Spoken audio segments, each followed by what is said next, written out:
dolmar 133 nòng 52 ly 85cc. Máy thì thời gian lâu đi mà nó vẫn còn đẹp, có chốc nhẹ nước sơn ở trong, góc chưa chốc nước sơn. Bơm nhớt thì thôi khỏi bàn luôn, bơm nhớt mà động dũng luôn,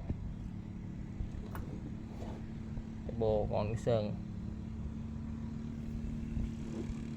Rồi anh em nào có cây lớn hay sưu tầm thì liên hệ em nha. Thank you anh em đã xem video.